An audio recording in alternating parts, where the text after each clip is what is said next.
অধিকার নেই। নিয়ত সবার সঠিক, কারণ আপনি যদি নিয়তের উপর হামলা করেন, উনি এই মত দিলে কোনো ওনার নিয়ত খারাপ ছিল, তাহলে প্রশ্নটা উঠে যাবে রসুলের উপর।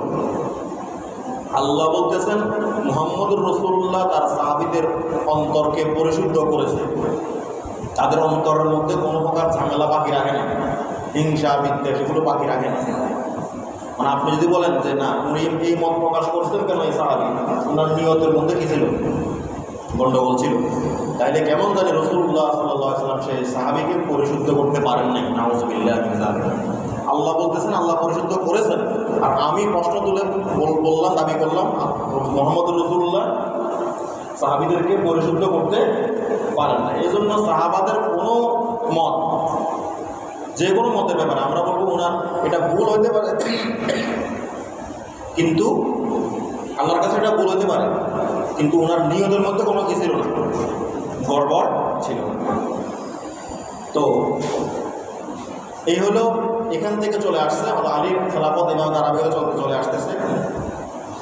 তো হযরত আলী রাদিয়াল্লাহু আনহু প্রায় 4 বছর কম বেশ উনি খলিফা হিসেবে কাজ করেছেন। ওনাকেও শহীদ করা হয়েছে, হযরত আলীকেও কি করা হয়েছে, হযরত আলীকেও শহীদ করা হয়েছে। হযরত আলীকে শহীদ করার পরে হযরত হাসান রাদিয়াল্লাহু তাআলা আনহু খলিফা হয়েছে। খেলাফত কয় ভাগে ভাগ? 2 ভাগে ভাগ। এক ভাগ চলতেছে সিরিয়া অঞ্চলে, আর এক ভাগের ওটার রাজধানী হলো দিমাশক, আর এক ভাগ চলতেছে হলো হেজাজ আরব, তারপরে আপনার ইরাক অঞ্চলে। এটার রাজধানী ছিল কুফা। হাসান রাদিয়াল্লাহু তাআলা আনহু খলিফা হওয়ার পরে উনি রসুলের একটা ভবিষ্যৎবাণীকে বাস্তবায়ন করেছেন। রসুলের ভবিষ্যৎবাণী কি সেটা পরে বলছি, আগে হাসান যে কাজটা করলেন সেটা হলো উনি খেলাফতের মসনদে বসে উনি দেখলেন এভাবে মুসলিম বিশ্বকে 2 ভাগে ভাগ করে রাখার কোনো অর্থ নেই। ইহুদিদের কাছে, খ্রিস্টানদের কাছে ভুল মেসেজ যাচ্ছে। আমরা যে এক জাতি এটা বোঝানো দরকার। আমরা নিজেরা যুদ্ধ করে অনেক শক্তি খর্ব করেছি, আর শক্তি খর্ব করতে চাই না, আমরা এক করতে চাই। তিনি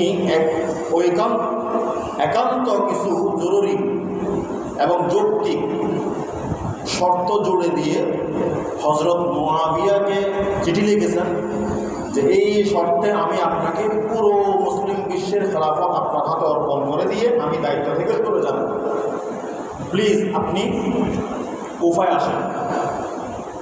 হযরত মুআবিয়া কুফায় আসলেন, সভা ডাকলেন কুফার জামে মসজিদে।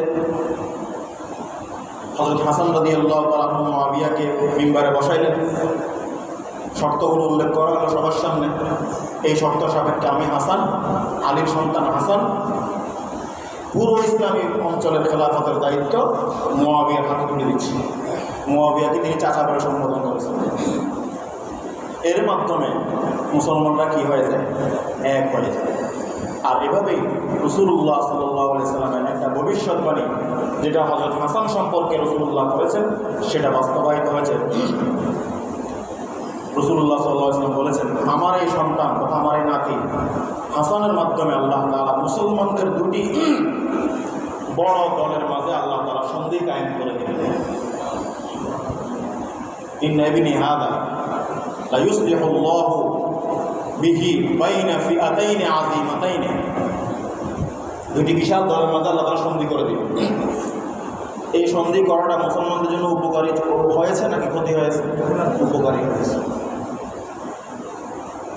এভাবে মুসলমানদেরকে দ্বিখণ্ডিত রাখার জন্য এটার জন্যই তো মুনাফিকরা তাদের পুরো কসরত কি করেছে, ব্যয় করেছে। এখন তাদের চোখের সামনে এটা ভেসতে গেল, মুনাফিকরা হুতাশ শুরু করে দিল যে আমরা তাহলে ওসমানকে কি জন্য মারলাম, খেলাফতকে 2 ভাগ কেন করল।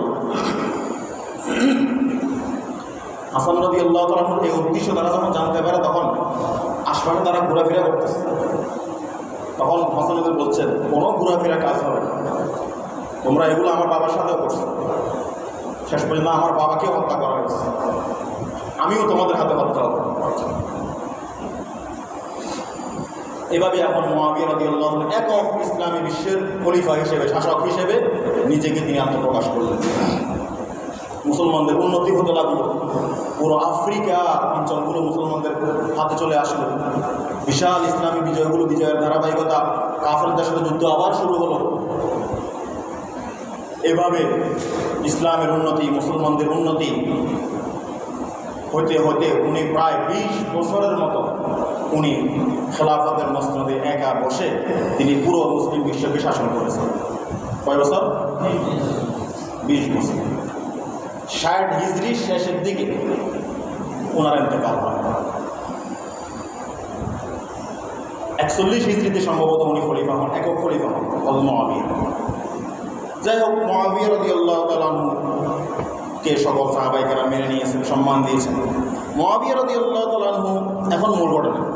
মুআবিয়া রাদিয়াল্লাহু তাআলা যখন ইন্তেকাল করবেন, ওনার জীবনের শেষ বলে ওনার মনে হচ্ছে, তখন নিজের সিদ্ধান্তে নয়, এই কথাটা ভালো করে বুঝুন, নিজের সিদ্ধান্তে নয়, বরং এই সিদ্ধান্তটা সর্বপ্রথম দিয়েছেন একজন সাহাবী, যিনি আলী মুআবিয়ার দ্বন্দ্বের সময় মুআবিয়ার পক্ষে ছিলেন, হযরত মুগীরা ইবনে শুবা রাদিয়াল্লাহু তাআলা আনহু।